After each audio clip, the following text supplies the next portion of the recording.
Hello everyone, स्वागत है आप सभी का हमारे यूट्यूब चैनल में। इस वीडियो में हम आज आप सभी को कोई भी संख्या दी गई हो, चाहे वो भाज्य हो या अभाज्य हो, उसका हम अभाज्य गुणनखंड कैसे करेंगे इसको सिखाएंगे। तो आइए हम इन उदाहरणों के माध्यम से आप सभी को सिखाने का प्रयास करते हैं। तो यहाँ पर हमारा पहला सवाल है 140। तो 140 का जब हम अभाज्य गुणनखंड करेंगे तो यहाँ ध्यान देना है, अभाज्य गुणनखंड करते समय जो विभाज्यता का नियम होता है उसको ध्यान में रखना जरूरी होता है। तो सबसे पहले हम छोटी से छोटी अभाज्य संख्या से इसका गुणनखंड करते हैं। तो छोटी से छोटी अभाज्य संख्या 2 है। 2 से जब इसमें भाग दे देंगे हम तो यहाँ ये 2 से कटेगा, क्योंकि जब इकाई का स्थान 0 हो, 2, 4, 6, 8 कोई हो तो ये 2 से कटेगा। तो यहाँ पर हमारा आ जाएगा 2 सते 14। अब यहाँ 0 हो गया, फिर यहाँ देख रहे हैं 0 है तो 2 से कटेगा ये 2 तिहाई 6, 2 पचे 10, ये 35 आ गया। अब 35 ये ध्यान देना है कि हम क्रम से चलते हैं। सबसे पहले छोटी से छोटी अभाज्य संख्या 2 से काटेंगे, फिर 3 से, फिर 5 से, फिर 7 से, इस तरीके से क्रम से हम चलेंगे, तभी हमारा सवाल सही होगा। अब यहाँ पर ये 3 से नहीं कटेगा। 3 से विभाज्यता का नियम है कि अंकों का योग अगर 3 से कटता है तो 3 से कटेगा, लेकिन ये 5, 3, 8 3 से नहीं कटेगा। अब इसलिए इसको 5 से काटेंगे, 5 सते 35।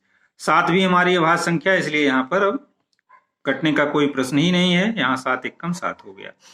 अब हम इसको 140 को लिख सकते हैं। 140 बराबर यहाँ 2 गुणे 2, 2 का 2 बार गुणा किया गया, इसलिए इसको 2 की घात 2 लिखेंगे, फिर गुणे 5 गुणे 7, गुणे 5 गुणे 7। तो यही इसका अभाज्य गुणनखंड होगा। आशा करता हूं कि ये सवाल आपकी समझ में आ गया होगा। अब आइए अगला सवाल देखते हैं। यहाँ अगला सवाल हमारा है 3825। तो सेम उसी टाइप का 3825। अब यहाँ पर इकाई के स्थान पर 5 है। अब 2 से कटेगा नहीं, इसलिए इसको हम 3 से देखेंगे। क्यों 3 से देखते हैं? 5, 2, 7, 8, 15, 15, 3, 18, 18 3 से कटेगा, इसलिए यह 3 से कटेगा। अंकों का योग अगर 3 से कटता है तो वो संख्या 3 से कटेगी। यहाँ 3 से भाग देंगे, 3 एकम 3, 3 दूनी 6, 2 8 22 हुआ, 3 सते 21, 3 पचे 15। और फिर ये 3 से कटेगा, 7 5 12, 2 14, 1 15, ये 3 से फिर कटेगा, 3 चौके 12 होगा। और फिर यहाँ 3 दूनी 6, 1 7, 3 पचे 15। फिर देख लेते हैं 4 2 6 4 10। अब 10 3 से नहीं कटेगा, इसलिए यह संख्या 3 से नहीं कटेगी। अब इसको 5 से काटेंगे। 5 5 अट्ठे 40 होता है, 2 42, 5 पचे 25। अब ये 85 हुआ, फिर 5 से काटेंगे, 5 एकम 5, 3 8 होता है, 5 सते 35। 17 अभाज्य संख्या है, इसलिए किसी से नहीं कटेगी, तो यहाँ पर लिख देंगे 17। यहाँ 1 आ गया। अब हमारा ये 3825 इसका अभाज्य गुणनखंड हो जाएगा। 3 का 2 बार है, 5 का 2 बार है, तो इसको लिख सकते हैं 3 की घात 2 गुणे 5 की घात 2 और गुणे 17। यही जो संख्या दी गई इसका अभाज्य गुणनखंड होगा। अब आइए अगली संख्या देखते हैं। अगली संख्या हमारी है 7429। तो यहाँ पर लिख लेते हैं 7429। अब यहाँ इसको देखते हैं, ये संख्या 2 से हमारी नहीं कटेगी। जब 2 से नहीं कटेगी, 3 से देखेंगे, 3 से भी नहीं कटेगी, क्योंकि 9 2 11 4 15 7 22 हो जाता है। 5 से भी नहीं कटेगी, 6 से भी नहीं कटेगी, 7 से नहीं कटे। हम अभाज्य संख्याओं से ही इसको देखेंगे। पहले हम 2 से देखेंगे, फिर 3, 5, फिर 7, फिर 7 के बाद हम 11 पर आएंगे, 11 के बाद 13 पर आएंगे, 13 के बाद हम 17 पर, 17 के बाद हम 19 पर आएंगे। तो यहाँ ये देख रहे हैं, ये संख्या हमारी किसी से भी नहीं कट रही है। जब हम इसको आगे चलते हैं तो ये हमारी 17 से कट जाएगी। तो 17 पर अब यहाँ इसको 17 से भाग देंगे, तो 17 3 51, 17 चौके 68, 17 25 85, ये बढ़ जाएगा, तो 17 चौके 68, 4 बार ले जाएंगे, 68 6 74 होता है। अब फिर ये 62 आया, 17 3 51, 11 62, 17 सत्ते 119 हो गया। अब ये 17 से नहीं कटेगा। फिर अब हम इसको आगे 17 से नहीं कटेगा तो 19 से देखेंगे। हम पहले रफ पर इसको कर लेंगे, फिर इसके बाद आगे बढ़ेंगे। 19 का पहाड़ा जो 43 में पढ़ेंगे, 19 दूनी 38, तो 38 5 43 होता है, 19 3 57, 23। 23 हमारी अभाज्य संख्या है, इसलिए ये किसी से नहीं कटेगी। यहाँ पर लिख लेंगे 23 एकम 23। तो अब हमारा सवाल जो आ गया 7429 इसका अभाज्य गुणनखंड 7429 इसका अभाज्य गुणनखंड हो गया 17 गुणे 19 गुणे 23, 17 गुणे 19 गुणे 23। तो इस तरीके से कोई भी संख्या दी गई है, अगर हमें उसका अभाज्य गुणनखंड करना है तो सबसे पहले हम छोटी छोटी अभाज्य संख्याओं से ही काटते हैं। 2 से काटेंगे, 2 से नहीं कटेगा, 3 से देखेंगे। यहाँ ध्यान देना है कि विभाज्यता का नियम हमें याद होगा तो हम उसको आसानी से भाग दे लेंगे। फिर 3 से नहीं कटेगा, 5 से, क्योंकि 5 भी अभाज्य संख्या है। 5 के बाद 7 अभाज्य संख्या है, 7 के बाद 11 अभाज्य संख्या है, 11 के बाद 13, 13 के बाद 17 है, 17 के बाद 19 है, 19 के बाद हमारा आ जाएगा 23। तो इस तरीके से हम अभाज्य संख्याओं क्रम से काटते जाते हैं, क्योंकि अंकगणित की जो मूल प्रमेय है उसमें यही बताया गया है कि हम क्रम से चलते हैं तभी हमारा अभाज्य गुणनखंड होता है। अब आइए अगला सवाल देखते हैं। इस तरीके से अगर 2 या 2 से अधिक संख्याएं दी गई हैं तो उनका एचसीएफ और एलसीएम कैसे ज्ञात करेंगे, इस सवाल के माध्यम से हम आप सभी को सिखाएंगे। तो पहले सवाल में हमने अभाज्य गुणनखंड ज्ञात करना सिखाया, उसी तरीके से इसमें भी हम इन संख्याओं का अभाज्य गुणनखंड करेंगे। अभाज्य गुणनखंड सबसे पहले आइए करते हैं। तो 510 का जब हम अभाज्य गुणनखंड करेंगे तो ये हमारा आ जाएगा यहाँ 2 से ये कटेगा, 2 दूनी 4, 1 5 होता है, फिर 2 पचे 10 हो जाएगा, फिर 2 पचे 10 हो जाएगा, 5 5 10 2 12। ये अब 3 से कटेगा, 3 8 24, 3 पचे 15 हो गया, 85 हो गया, 8 5 13, ये 3 से नहीं कटेगा। तो फिर भी ये 5 से काटेंगे इसको, 5 एकम 5, 3 8, 5 सत्ते 35, 17 हमारी अभाज्य संख्या है यहाँ, इसलिए 17 से इसको काट देंगे तो यहाँ 1 आ गया। अब यहाँ पर हम इसको 510 को लिख सकते हैं 2 गुणे 3 गुणे 5 गुणे 17। अब 92 को उसी तरीके से देखेंगे। 92 का जब हम अभाज्य गुणनखंड करेंगे तो 2 से काटेंगे, 2 चौके 8, 1 9 होगा, फिर 12, 2 छक 12 हो जाएगा।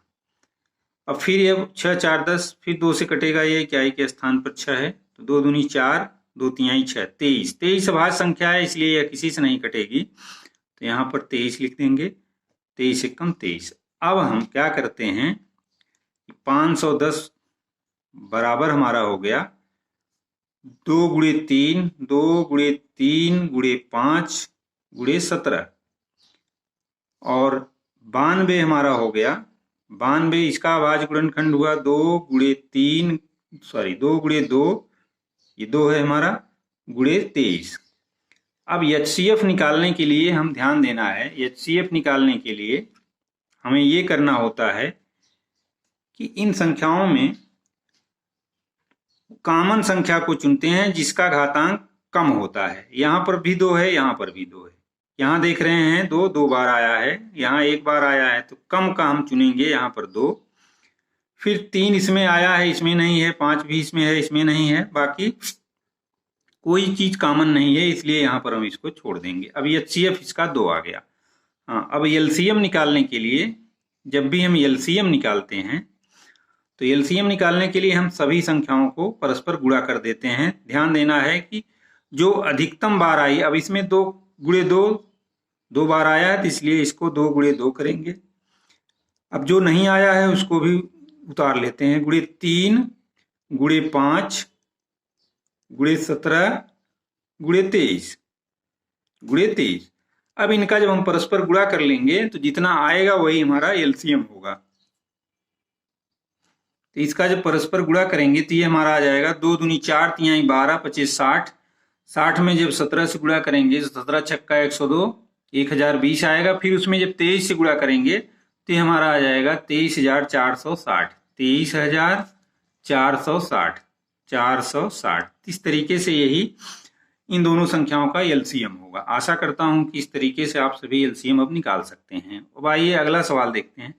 तो इसका हम अभाज्य गुणनखंड करेंगे, 336 है, तो आइए इसका अभाज्य गुणनखंड करेंगे। तो 2 से काटेंगे, 2 एकम 2, 1 3, 13 हुआ, 2 छक 12, 1 13, फिर 16, 2 अठे 16, फिर 2 से इसको काटेंगे, 2 अठे 16, फिर 2 चौके 8, फिर 2 से काटते हैं, 2 चौके 8, 2 दूनी 4, फिर 2 से काटेंगे, 2 दूनी 4, 2 एकम 2, अब 21 है, ये 3 से कटेगा, 3 सते 21, 7 अभाज्य है तो ये किसी से नहीं कटेगा, 7 1 के 7 हो गया। फिर अब 54 का करेंगे अभाज्य गुणनखंड। तो 54 का जब करेंगे तो ये हमारा 2 से पहले काटेंगे, 2 तिहाई 6 सॉरी 2 दूनी 4 और 2 सते 14। फिर इसको 3 से काटेंगे, 3 9 27, फिर 3 से काटेंगे, 3 तिहाई 9, फिर 3 से काटेंगे, 3 एकम 3। तो इस तरीके से अब ये हमारा 336 का अभाज्य गुणनखंड हो गया। 2 की घात 4 गुणे 3 गुणे 7, 2 की घात 4 गुणे 3 गुणे 7 गुणे 7। अब उसी तरीके से हमारा 54 आ गया। 54 बराबर 2 गुणे 3 की घात 3, 3 की घात 3 आ जाएगा और 2 गुणे 3 की घात 3। अब हम जब इसका HCF और LCM निकालते हैं तो इस बात पर ध्यान देते हैं, तो इन दोनों में जो कॉमन होता है सबसे छोटी घात वाली संख्या को लिखते हैं। तो यहां देख रहे हैं HCF अब लिखेंगे, कॉमन सबसे छोटी घात वाली संख्या 2 है और यहां पर 3 है, 2 गुणे 3 लिख देंगे, 2 गुणे 3 कॉमन हो और उसकी घात सबसे छोटी है। 2 इसमें भी है, इसमें भी है और 3 इसमें भी है, इसमें भी है। तो कॉमन संख्या को और सबसे छोटी घात, तो यहाँ पर 4 घात है, यहाँ 1 घात है तो 1 घात वाली लिखेंगे। यहाँ पर 3 घात है, 3 घात 1 घात यहाँ पर है तो उसको लिखेंगे। तो हमारा ये आ जाएगा 3 दूनी 6, 6 इसका HCF आ गया। अब LCM निकालने के लिए यहाँ ध्यान देना है, LCM निकालने के लिए कॉमन और बड़ी घात वाली संख्या को लिखते हैं और शेष जो बचती हैं उनको भी गुणा करते हैं। तो कॉमन और बड़ी घात वाली संख्या है 2 की घात 4 गुणे 3 की घात 3 और गुणे जो बच रहा है, क्या 7 बच रहा है तो यहाँ 7 से गुणा करेंगे। तो HCF निकालने के लिए कॉमन और सबसे छोटी घात वाली संख्या को लिखते हैं और LCM निकालने के लिए कॉमन और सबसे बड़ी घात वाली संख्याओं को लिखने के बाद शेष जो बची हुई संख्याएं हैं जो कॉमन नहीं है उनको भी उसमें गुणा कर देते हैं। तो 2 की घात 4, 2 दूनी 4 दूनी 8 दूनी 16 हो जाएगा। यहाँ पर 2 की घात 4 करेंगे तो 16 आएगा, 3 की घात 3 तिहाई 9, 9 त्रिक 27 गुणे 27 होगा, फिर गुणे 7 करेंगे। तो जब इसका गुणा कर लेंगे हम आपस में तो ये हमारा आ जाएगा 3024। इसका जब गुणा करेंगे तो हमारा आ जाएगा 3024। इस तरीके से ये जो संख्याएं दी गई हैं 336 और 54, इनका LCM आएगा 3024। तो इस तरीके से इन सवालों के माध्यम से हम आशा करते हैं कि आप सभी कोई भी संख्या दी गई उसका अभाज्य गुणनखंड और 2 या 2 से अधिक संख्याएं दी गई हैं तो उनका हम अभाज्य गुणनखंड विधि से HCF और LCM कैसे ज्ञात करेंगे इसको आप सभी सीख गए होंगे। तो अगर वीडियो अच्छा लगे तो वीडियो को लाइक और शेयर करें। चैनल पर नए हो तो प्लीज चैनल को सब्सक्राइब करें। मिलते हैं अगले वीडियो में कुछ इसी तरह के सवालों के साथ, तब तक के लिए धन्यवाद।